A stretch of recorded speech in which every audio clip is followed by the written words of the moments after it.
Oh, it only just... Did it just take a picture? Oh, no, Oh, it's it just recording. started! Just do it, because we can edit it. Just talk now. Okay.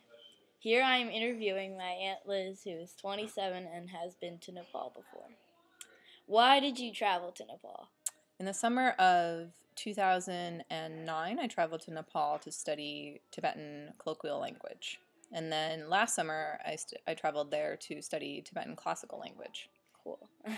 Describe Nepal.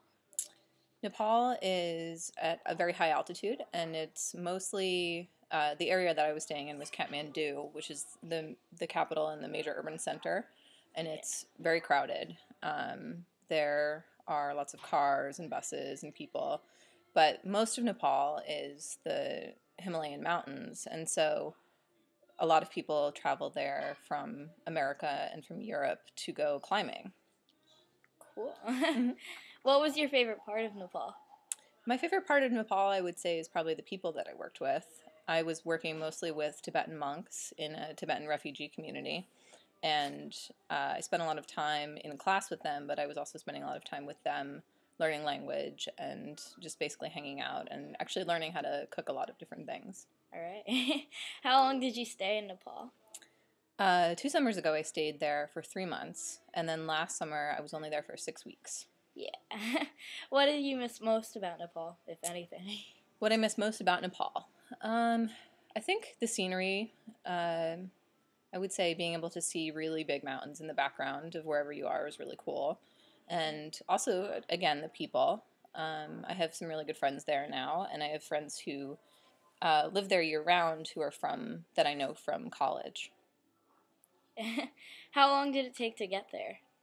Oh, it took, I think, 2 days, maybe 36 hours total. Wow, okay. But really 2 days because you're in airports for a lot of that time. I slept in Qatar, which is in the Middle East. I slept in that airport for one of the nights that I was traveling, which is not easy to sleep in an airport. No, I bet no. What language do they speak there?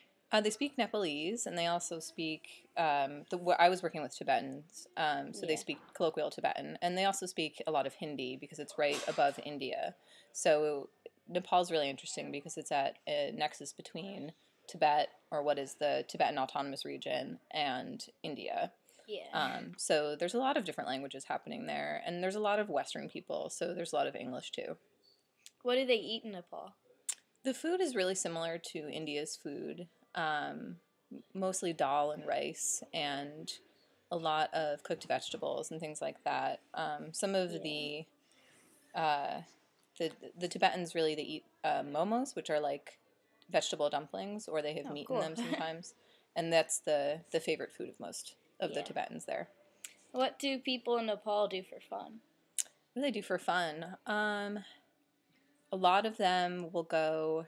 Since Kathmandu is pretty westernized, a lot of them will go clubbing. A lot of the people who are a little bit younger than me will go to nightclubs. But most of them go to the movies. It's a really big deal to see every action film and every Bollywood film that comes out. Yeah. What was your least favorite thing about Nepal? My least favorite thing about Nepal? Let's see. It was really tough to find a place to send mail.